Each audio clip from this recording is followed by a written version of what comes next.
Last लेक्चरला आपण जे रिफ्रॅक्शनचा जो पॉइंट आहे तो रिफ्रॅक्शनचा पॉइंट आणि एक न्यू पॉइंट आहे तो डिस्कस केला होता, total internal reflection. In today's lecture we will discuss the application of total internal reflection. आता सपोज ॲप्लिकेशन्स आपल्याला पाहिजे कशाचे, तर टोटल इंटरनल रिफ्लेक्शनचे. मग ह्या टोटल इंटरनल रिफ्लेक्शनचे ॲप्लिकेशन्स पाहत असताना आपल्याला वन बाय वन तुम्ही ॲप्लिकेशन जे आहेत ते आपल्याला डिस्कस करणार आहोत. मग ते हे ॲप्लिकेशन्स एक्झॅक्ट जसं टोटल इंटरनल रिफ्लेक्शनच्या पॉईंटमध्ये आपण बघितलं तर लाईट रे जो आहे तो रिफ्रॅक्ट न होता काय होतो, इंटरनली रिफ्लेक्ट होत असतो. मग रिफ्रॅक्शनच्या ऐवजी रिफ्लेक्शन होत असेल तर मग त्या फिनॉमिनांमध्ये की ते टोटल इंटरनल रिफ्लेक्शन काय होणार आहे तर टेक्स प्लेस होणार आहे. मग ह्या टोटल इंटरनल रिफ्लेक्शनचे ॲप्लिकेशन जनरल ज्या किंवा जे आपण एव्हरीडे लाईफमध्ये ते कसे यूज करत असतो किंवा काय नक्की त्याचा यूज आहे हे आपल्याला वन बाय वन काय करायचे तर पाहायचं आहे. मग फर्स्ट जो ॲप्लिकेशन आहे ते म्हणजे काय आहे तर optical fibre. First optical fibre. Second one application आहे ते म्हणजे काय असेल तर बायनॅक्युलर्स अँड प्रिझम. थर्ड ॲप्लिकेशन आहे ते म्हणजे काय असेल तर पेरिस्कोप. आता ह्या तिन्ही वेगवेगळे काय आहेत तर ॲप्लिकेशन्स आहेत कुणाचे तर टोटल इंटरनल रिफ्लेक्शनचे. आता ह्या तिन्ही ॲप्लिकेशन मध्ये आपल्याला फर्स्ट ॲप्लिकेशन आहे ते ऑप्टिकल फायबरचं दिलंय. मग ऑप्टिकल फायबर मध्ये फर्स्ट जे नुसत्या ऑप्टिकल फायबर जसं की ॲप्लिकेशन्स तुम्हाला 3 मार्क्सला विचारतील. मग त्या 3 मार्क मध्ये optical fibre 1 mark for binocular prism, second mark for periscope. मग ह्याप्रमाणे नुसतं ऑप्टिकल फायबरचं कन्स्ट्रक्शन वर्किंग जे आहे ते 2 मार्क्सला विचारलं जाईल. मग त्याच्यामध्ये फर्स्ट डायग्राम जी आहे ती डायग्राम काय असेल ते इम्पॉर्टंट आहे. मग डायग्राम म्हणजे ऑप्टिकल फायबर. आता जसं की ऑप्टिकल फायबर हे कशाच्या रिलेटेड कॉन्सेप्ट आहे तर जे इलेक्ट्रोमॅग्नेटिक वेव्स किंवा ज्या फायबरच्या थ्रू जसं की आपण इंटरनेट कनेक्शन जे आहे ते इंटरनेट कनेक्शन वायफाय थ्रू असेल किंवा त्याचबरोबर जे रेंजच्या मदतीने आपण इंटरनेट काय करत असतो तो ऑपरेट करत असतो. सेकंड जे आहे ते broadband connection with the help of optical fibre. त्यांनी ते जे इंटरनेट कनेक्शन आहे ते आपण काय करत असतो ते मोबाईल असेल, लॅपटॉप असेल किंवा त्याचबरोबर जे PC असेल ते त्याच्यावर ऑपरेट करत असतो. मग हे जे ऑप्टिकल फायबर मग ही जी ऑप्टिकल फायबर आहे तर ते ऑप्टिकल फायबरचं कन्स्ट्रक्शन काय आहे, वर्किंग काय आहे हे इन डिटेल आपल्याला काय करायचंय तर डिस्कस करायचंय. आफ्टर दॅट काय असेल तर सेकंड ॲप्लिकेशन प्रिझम आणि बायनॅक्युलरचं असेल आणि थर्ड ॲप्लिकेशन आहे ते काय आहे तर पेरिस्कोप असेल. फर्स्ट वन ॲप्लिकेशन आपण बघायचंय ऑप्टिकल फायबर. मग ऑप्टिकल फायबर मध्ये ऑलरेडी काय आहे की एक वायर असणार आहे. त्या वायरचं असणारं जे कन्स्ट्रक्शन आहे ते कन्स्ट्रक्शन आपल्याला बघायचं. त्याचबरोबर त्याचं असणारं वर्किंग जे आहे ते बघायचंय. नंतर वर्किंग बघत असताना हे कम्प्लीट काय आहे तर क्लॅडिंग असेल. क्लॅडिंग म्हणजे त्याचं कोटिंग थोडक्यात. जर सपोज वर्ड क्लॅडिंग आठवलं नाही तरी जरी तुम्ही कोटिंग हा वर्ड घेतला तरी चालेल. नेक्स्ट काय असेल तर हे टोटल इंटरनली याप्रमाणे जे त्याच्यामध्ये जे इलेक्ट्रोमॅग्नेटिक असणारे जे रेडिएशन्स आहेत ते रेडिएशन्स याप्रमाणे काय होत असतात तर टोटली इंटरनली रिफ्लेक्ट होत असतात. मग आता हा टोटली इंटरनली रिफ्लेक्ट होत असताना याच्या असणारं जे थोडक्यात इलेक्ट्रोमॅग्नेटिक वेव्स जे आहेत ते इलेक्ट्रोमॅग्नेटिक वेव्स फाइंड आउट करत असताना आपण काय करणार आहोत तर त्याचं असणारं जे ॲप्लिकेशन जे आहे ते ॲप्लिकेशन 1 बाय 1 म्हणजे कन्स्ट्रक्शन आणि वर्किंग हे आपल्याला पाहायचंय. मग कन्स्ट्रक्शन आणि वर्किंग पाहत असताना जे ऑप्टिकल आपल्याला हे जे आपण पाहिले ते ऑप्टिकल काय असेल तर सिग्नल असणार आहे. ऑप्टिकल सिग्नल, ऑप्टिकल सिग्नल आणि ऑप्टिकल सिग्नलच्या थ्रू ते क्लॅडिंग आणि क्लॅडिंग जे आहे ते क्लॅडिंगच्या मदतीनं त्याचं कोटिंग तिथं होणार आहे. आणि हे जे आपण टोटली इंटरनल हा जो फिनॉमिनन आहे तो काय असेल तर total internal reflection. Total internal reflection म्हणजे हे इंटरनली काय होत आहेत तर रिफ्लेक्ट होत आहेत. मग इंटरनली रिफ्लेक्ट होत असताना जे मधली जी असणारी जी काय असेल तर फ्लेक्सिबल फ्लेक्झिबल ट्रान्सपरंट कोर,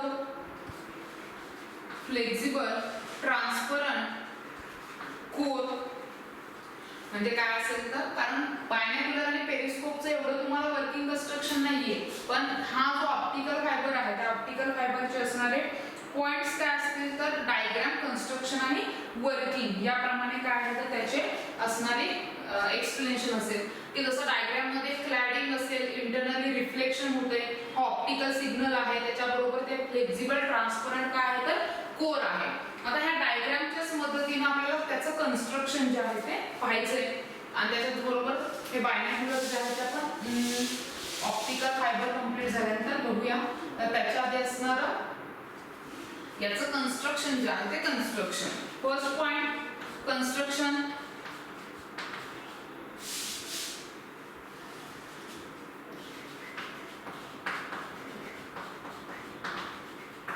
मग ह्या कन्स्ट्रक्शन मध्ये काय बघणं गरजेचं आहे तर फर्स्ट वन असेल ते म्हणजे त्याचे असणारे जे एक्सप्लेनेशन जे आपण इथं बघणार जे पॉइंट्स आहेत ते पॉइंट्स आणि त्याच्यानंतर त्याचे असणारे जे वर्किंग असेल ते वर्किंग आपल्याला वन बाय वन काय करायचे तर पाहायचे. तर मग कन्स्ट्रक्शन इकडेच आपण नोट डाऊन करूया. आता कन्स्ट्रक्शन मध्ये काय म्हणू शकता की क्लॅडिंग जे तुम्ही लेबलिंग केले त्या लेबलिंग केलेल्याच्या फक्त वन सेंटेन्सेस जे आहेत ते तुम्ही जरी काय केलं तयार केलं तरी ते तुम्हाला समजायला काय होईल तर सोपं होईल. क्लॅडिंग. क्लॅडिंग काय असेल for protection,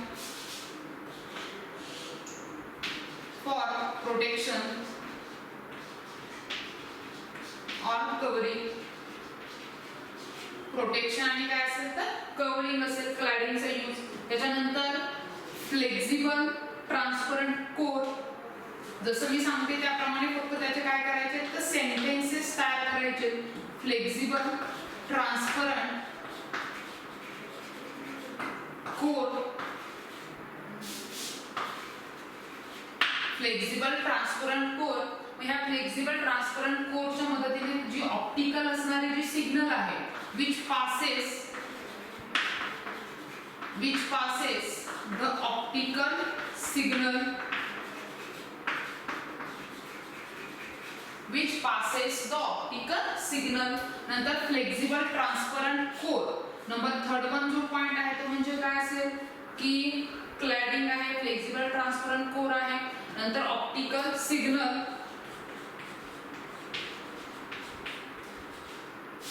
optical signal. With the help of optical signal it transfers from one point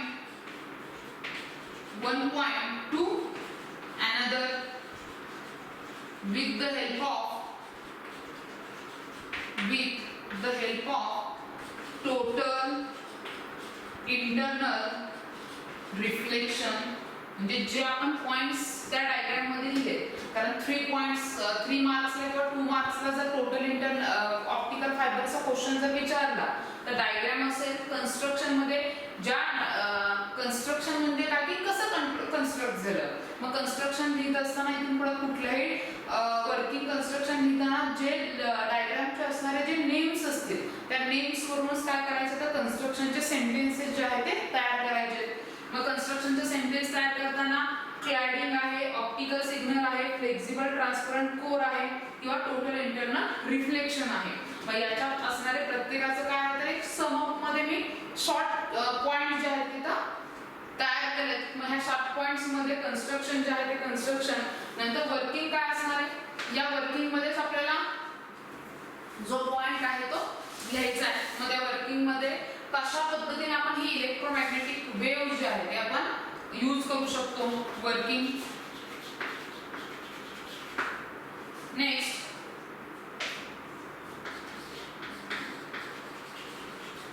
bandwidth, TV signal, त्याचबरोबर काय असेल ते इंटरनेट. नंतर नेक्स्ट जो आहे तो नेक्स्ट पॉइंट तुम्ही काय लिहू शकता तर इलेक्ट्रिकल इन्सुलेटर,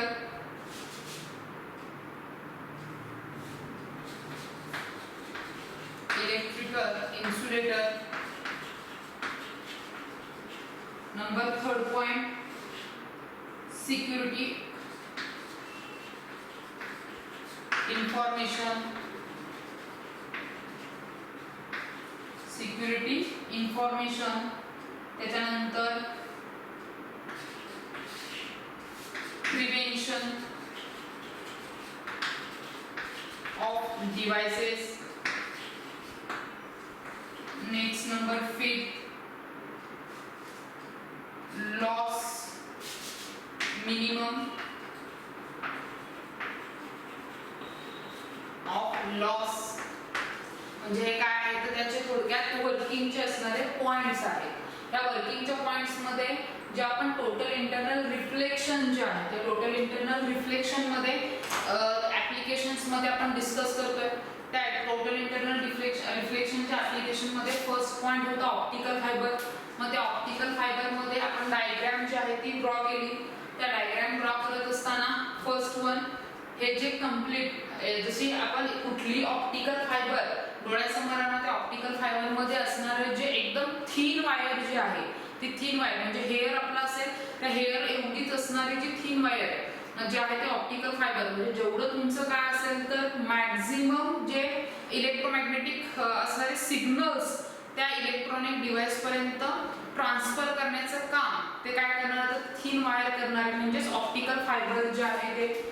म्हणजे ऑप्टिकल फायबरचं आपल्याला कन्स्ट्रक्शन म्हणजे मॅग्निफाईड फॉर्म मध्ये तुम्हाला ती डायग्राम दिली. ह्या डायग्राम मध्ये हे क्लॅडिंग आहे म्हणजे थोडक्यात कोटिंग असणारे कव्हरिंग असणारे. त्याच्यामध्ये हा इलेक्ट्रिकल सिग्नल इंटरनली काय होतोय तर रिफ्लेक्ट होतोय. तो इंटरनली रिफ्लेक्ट होत त्या इक्विपमेंट पर्यंत रीच होतोय.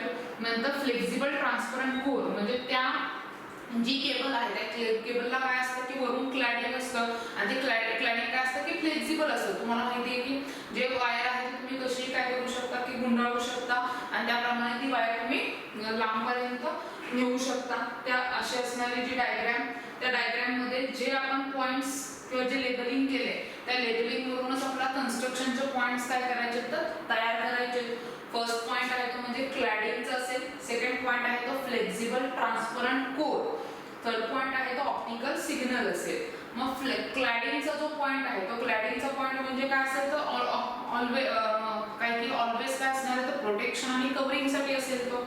मग प्रोटेक्शन फॉर प्रोटेक्शन अँड काय असेल तर कव्हरिंग असेल. नेक्स्ट म्हणजे काय असेल तर फ्लेक्झिबल ट्रान्सपरंट कोर आहे.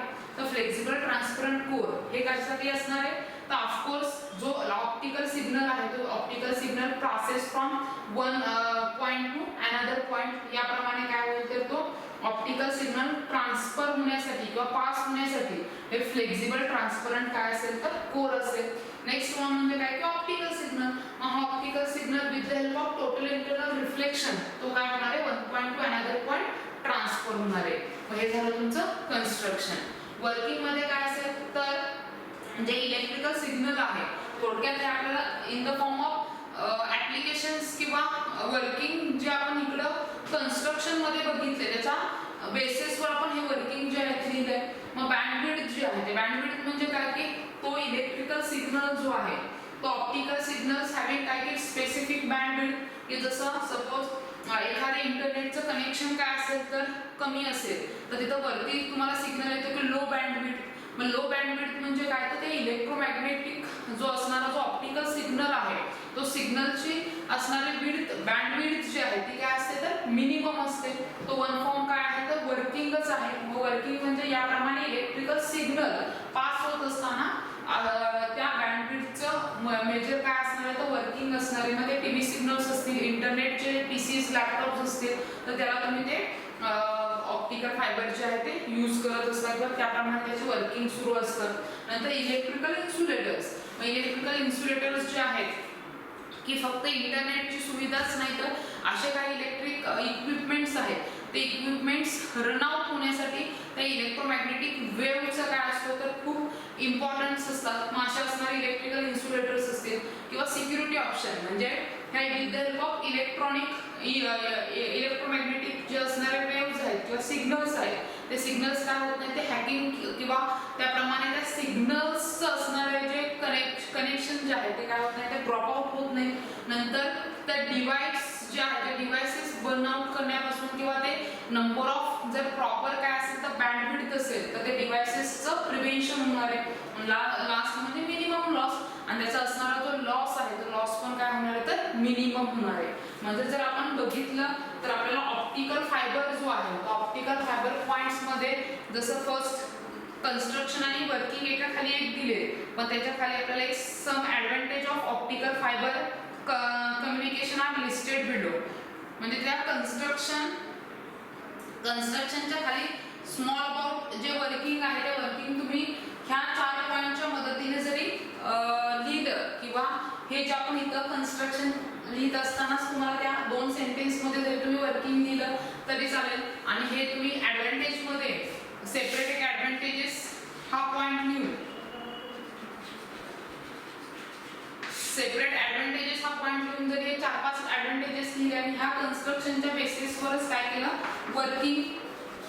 मग जसं आपण कन्स्ट्रक्शन ह्या सेंटेन्समध्ये एक सेंटेन्स तयार केलं सेम त्याप्रमाणे क्लॅडिंग जे आहे ते क्लॅडिंग जे जसं की आपण कन्स्ट्रक्शनमध्ये प्रोटेक्शनसाठी बघितलं त्याप्रमाणे फ्लेक्झिबल कोर जो आहे तो flexible core with the help of flexible core the optical signal passes from one point two another. मग याप्रमाणे तुम्ही ह्या ज्या पॉइंट्स असतील त्या पॉइंटच्या आधारे सेंटेन्सेस वर्किंगचे तयार करू शकता.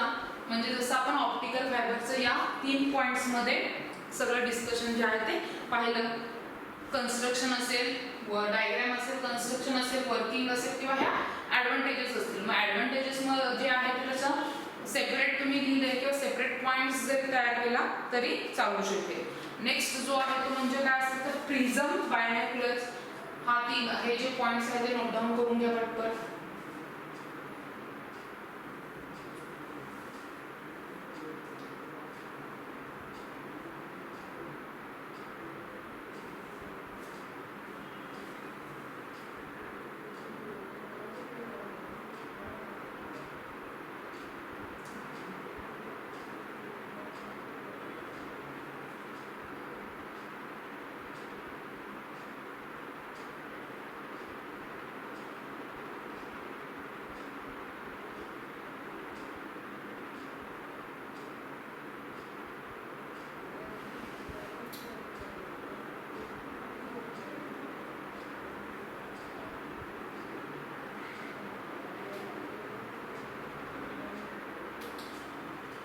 ओके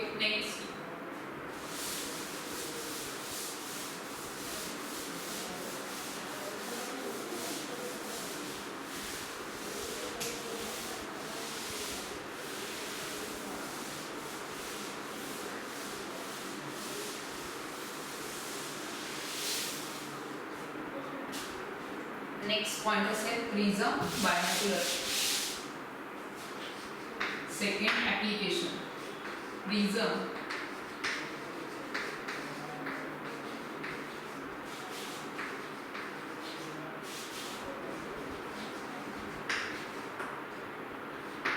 बायनॅक्युलर्स. आता हे जे प्रिझम बायनॅक्युलर्स जे आहेत म्हणजे थोडक्यात आपण जी दुर्बीण एक वन फॉर्म ऑफ त्या दुर्बिणीमध्ये आपण काय करत असतो तर ते इंटरनली रिफ्लेक्ट होऊन ते ऑब्जेक्ट तुम्हाला दिसत असतं. मग त्या जर डायग्राम बघितली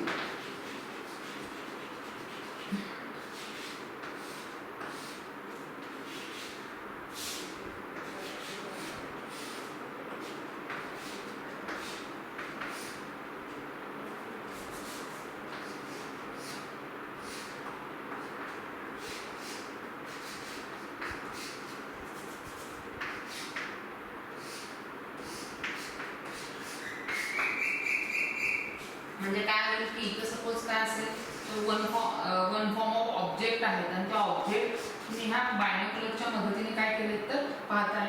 मग ह्या बायनॅक्युलरमध्ये पाहत असताना जसं आपल्याला काय लिहायचे तर ॲप्लिकेशन्स लिहायचे टोटल इंटरनल रिफ्लेक्शनचे. मग जसं ऑप्टिकल फायबर हे फर्स्ट ॲप्लिकेशन आहे तसं सेकंड ॲप्लिकेशन प्रिझम बायनॅक्युलर आहे. मग ह्या प्रिझम बायनॅक्युलरमध्ये सपोज हे ऑब्जेक्ट तुम्ही काय करता ऑब्झर्व करता. हे ऑब्जेक्ट ऑब्झर्व करत असताना या ऑब्जेक्टमधून काय होणार तर लाईट रेज इन्सिडेंट होणार. सेम इथं जे आहे ते काय केले तर एक मिरर जे आहेत ते इन्स्टॉल केले जातात. मग त्या मिररवर लाईट रेज जे आहे ते लाईट रेज काय होणार तर इन्सिडेंट होणार आणि लाईट रेज इन्सिडेंट झाल्यानंतर त्याचं असणार लाईट रेज आणि इथून तुम्ही ऑब्जेक्ट तुम्ही काय करू शकता की प्रॉपर पाहू शकता. म्हणजे ह्या ऑब्जेक्ट जो आहे तो ऑब्जेक्टमधून लाईट रेज इन्सिडेंट होणार. लाईट रेज इन्सिडेंट झाल्यानंतर इथं रीच झाल्यानंतर as it is street light rays जे आहे ते जाणार. रीच झाल्यानंतर काय होणार इथं टोटली कम्प्लीट रिफ्लेक्शन जे आहे ते रिफ्लेक्शन क्रिएट होणार. मग टोटल इंटरनली रिफ्लेक्शन क्रिएट झाल्यानंतर परत इथं हे जे आहे ते मिरर आणि मिररच्या बेसिसवर परत रिफ्लेक्शन टेक्स प्लेस होणार आणि रिफ्लेक्शन टेक्स प्लेस झाल्यानंतर ते ऑब्जेक्ट तुम्ही काय करू शकता ऑब्झर्व करू शकता. जसं आपल्याला बुकमध्ये बघा दिले, त्या बुकमध्ये देत असताना जो त्याचे काही बेसिसवर अँगल वगैरे पण दिले. ते अँगल काय आहेत तर IC is greater than 42 degree. म्हणजे जो क्रिटिकल अँगल आहे तो क्रिटिकल अँगल किती असला पाहिजे तर 42 डिग्रीच्या नियर अबाउट तो अँगल असला पाहिजे. म्हणजे जसं जर तुम्ही एकत्रितरित्या त्या ऑब्जेक्ट जे आहे ते ऑब्जेक्ट दाखवला तरी चालेल किंवा काही बायनॉक्युलरचं कन्स्ट्रक्शन जे आहे ते बायनॉक्युलरचं कन्स्ट्रक्शन कशा पद्धतीने दाखवलेलं असतं तर याप्रमाणे फर्स्ट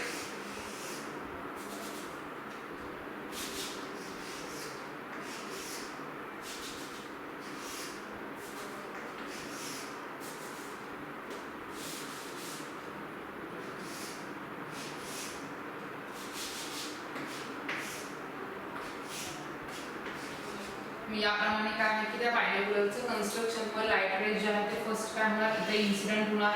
इथं तुमचा मिरर जो आहे तो प्लेस केला असणार. त्या मिररचे परत रिफ्लेक्शन इथं टेक्स प्लेस होणार. त्याचा मिरर परत इथे इन्सिडेंट जो लाईट रे आहे ते इथपर्यंत रीच होणार. सेम इथं लाईट रे जो आहे तो इथं first reflection. After that first next reflection इथं होईल आणि आफ्टर दॅट तो ऑब्जेक्ट काय करणार आहे तर ऑब्झर्वरला जो आहे तो तुम्ही ऑब्झर्व करू शकता. म्हणजे टोटल इंटरनल रिफ्लेक्शन आणि अँगल जो आहे तो काय असेल तर क्रिटिकल अँगल ग्रेटर दॅन काय असेल तर 42 डिग्री. जसं आपल्याला नियर अबाउट जे आहे ते दिले. मग हा जो बायनॉक्युलर आहे त्या बायनॉक्युलरमध्ये ऑब्जेक्ट काय होणार आहे तर ऑब्जेक्टमधून लाईट रेज इन्सिडेंट होणार. इन्सिडेंट झाल्यानंतर फर्स्ट जो मिरर असेल त्याच्यावर इन्सिडेंट झाले की जसं 45 डिग्री अँगल जो आहे तो आपण तिथं पेरिस्कोपमध्ये जसं 45 डिग्रीच्या अँगलवर ते मिरर्स फिक्स केले असतात. मग नंबर ऑफ टाइम्स त्यांचं रिफ्लेक्शन होत असतं. सेम त्याप्रमाणे बायनॉक्युलरमध्ये पण हे मिरर आणि या मिररच्या बेसिसवर काय होतं तर रिफ्लेक्शन टेक्स प्लेस होतं. तुम्ही ते ऑब्जेक्ट जे आहे ते इझिली आयडेंटिफाय करू शकता. किंवा जसं आपण लेन्सेसच्या बेसिसवर ते मॅग्निफिकेशन आणि मिनिमम म्हणजे रिझॉल्युशन काय करतात तर इन्क्रीज किंवा डिक्रीज करत असतात. पण तिथं लेन्सेस तुम्ही काय करता तर फिरवत असता. म्हणजे इथं पुढे बसवलेले जे लेन्सेस असतील ते पण त्यातून येणारी जी लाईट आहे ते काय केले जातं तर याप्रमाणे इंटरनल रिफ्लेक्ट होण्यासाठी मिरर जे आहे ते इन्स्टॉल केलेले असतात. जसं आपण आता बायनॉक्युलरचं बघितलं. सेम पेरिस्कोप जो आहे तो थर्ड ॲप्लिकेशन आहे. Third application periscope. आता ह्या पेरिस्कोप जे ॲप्लिकेशन असेल तर त्या पेरिस्कोप ॲप्लिकेशनमध्ये पण सेम जर एखादा ऑब्जेक्ट जर तुम्हाला काय की म्हणजे इथं 90 डिग्री अँगल जो आहे तो क्रिएट होत असतो. इथून जर ऑब्जेक्ट जर काय की ह्या ऑब्जेक्ट जर तुम्ही तो ऑब्झर्वर जर इथून ऑब्झर्व करत असेल आणि इथं काय असेल की ऑब्जेक्ट जे आहे ते ऑब्जेक्ट काय असेल एखादा आपण कोणतंही ऑब्जेक्ट असेल ते ऑब्जेक्ट जर तुम्ही ह्याच्या समोर ते ऑब्जेक्ट आहे मग ह्या ऑब्जेक्ट तुम्ही ह्या ऑब्झर्वरला इथं खाली प्रॉपरली पाहू शकतो. म्हणजे हे पाहत असताना सेम इथं लाईट रे इन्सिडेंट झाल्यानंतर इथं एक मिरर असणार आहे. परत इथं इन्सिडेंट झाल्यानंतर इथं एक मिरर असणार आहे आणि परत ॲज इट इज ते लाईट रे काय होणार तर ते ऑब्झर्वर पर्यंत रीच होणार. मग इथला अँगल जो आहे तो नियर अबाउट किती असतो तो 45 डिग्री सेल्सिअस एवढा अँगल जो आहे तो असतो. म्हणजे बायनॉक्युलर आणि पेरिस्कोप दोघांचं असणारं जे ॲप्लिकेशन आहे ते ॲप्लिकेशन कशाचं आहे तर टोटल इंटरनल रिफ्लेक्शनचं आहे. मग ह्या टोटल इंटरनल रिफ्लेक्शनच्या बेसिसवर आपण काय बघितलं तर जसं ऑप्टिकल फायबर आहे ते ऑप्टिकल फायबरचं कन्स्ट्रक्शन असेल वर्किंग असेल आणि त्याचबरोबर त्याचे ॲडव्हान्टेजेस काय आहेत ते बघितलं. ऑप्टिकल फायबर जे आहे तर त्याच्यामध्ये असणारी जी कम्प्लिटली थिन वायर असेल त्या थिन वायरच्या थ्रू काय होत असतं तर इंटरनली ते रिफ्लेक्ट कशाचं होत असतं की जसं लाईट रे इंटरनली रिफ्लेक्ट होतो. इथं होताना राईट वे काय होतोय तर इंटरनली रिफ्लेक्ट होतोय. दोन्ही केसेसमध्ये मिरर इन्स्टॉल केलेले असतात. तसं ऑप्टिकल फायबरमध्ये इलेक्ट्रिकल सिग्नल जो पास होणार आहे इन द फॉर्म ऑफ काय असेल की वेव्स, तो इलेक्ट्रिकल सिग्नल त्या ऑप्टिकल फायबरमध्ये किंवा जी थिन वायर आहे त्या थिन वायरमध्ये इंटरनली रिफ्लेक्ट होत असतो आणि त्या डिव्हाइसपर्यंत रीच होतो. मग नंतर वर्किंग जे आहे ते स्टार्ट होत असतं. मग त्याचे फायदे आपण बघितले की काय असेल तर लॉस मिनिमम होण्यासाठी किंवा प्रिव्हेन्शन असेल किंवा त्याचबरोबर मॅक्झिमम बॅड रेट जे आहे ते त्या डिव्हायसेसला रीच होण्यासाठी. मग याप्रमाणे त्याचे ॲडव्हान्टेजेस बघितले. नेक्स्ट जो आहे तो बायनॅक्युलर असेल की त्या बायनॅक्युलरमध्ये तुम्ही लेन्सेसच्या मदतीनं इन्क्रीज आणि मिनिमम म्हणजे डिक्रीज रिझोल्युशन करू शकता आणि ते ऑब्जेक्ट इझिली तुम्ही पाहू शकता. याप्रमाणे काय म्हणाल ते इंटरनली रिफ्लेक्ट होणार आहे. इंटरनली रिफ्लेक्ट झाल्यानंतर ऑब्झर्वर इझिली ते ऑब्जेक्ट पाहू शकतो.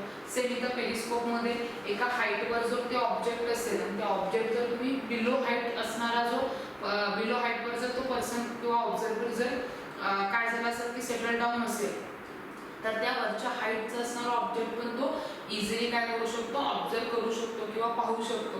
मग हे कसं पाहणार आहे तर same with the help of total internal reflection. इथं जे मिरर काय केले जातात तर बसवलेले असतात तर ते मिरर मधला अँगल 45 डिग्री सेल्सिअसचा असतो. मग हे तिन्ही ॲप्लिकेशन जे आहेत ते तिन्ही ॲप्लिकेशन्स तुम्हाला 3 मार्क्ससाठी इम्पॉर्टंट असणार आहेत. जसं पेरिस्कोपचे डायग्राम तुम्हाला दिसते सेम तशीच वरती डायग्राम आपल्याला प्रिझम बायनॅक्युलर्सची दिली आहे आणि सेम ऑप्टिकल फायबरची पण डायग्राम म्हणजेच त्याचं कन्स्ट्रक्शन आणि वर्किंग जे आहे ते दिलं आहे. मग हे तिन्ही पॉईंट जे आहे ते 3 मार्क्ससाठी इम्पॉर्टंट असतील. नेक्स्ट पॉईंट जो आहे तो spherical surface and lenses, refraction of spherical surface and lenses, तो पॉईंट नेक्स्ट लेक्चरला आपण काय करूया तर डिस्कस करूया. तर नेक्स्ट लेक्चरमध्ये आपल्याला कॉन्व्हेक्सचे टाइप्स जे आहेत ते पाहिजेत. मग मिरर फॉर्म्युला असेल किंवा लेन्स फॉर्म्युला असेल, how to derive lens formula और how to derive mirror formula, हे पाहिल्यानंतर नेक्स्ट 2-3 लेक्चरमध्ये चॅप्टर जो आहे तो कम्प्लीट होईल. थँक्यू. आजचं जे असणारं होमवर्क काय असेल तर ऑप्टिकल फायबरचं कन्स्ट्रक्शन वर्किंग ॲडव्हान्टेजेस किंवा डायग्राम कन्स्ट्रक्शन ॲडव्हान्टेजेस, बायनॅक्युलरची डायग्राम, पेरिस्कोपची डायग्राम बुक्सच्या मदतीने तुम्ही नोट ड्रॉ करू शकता. थँक्यू.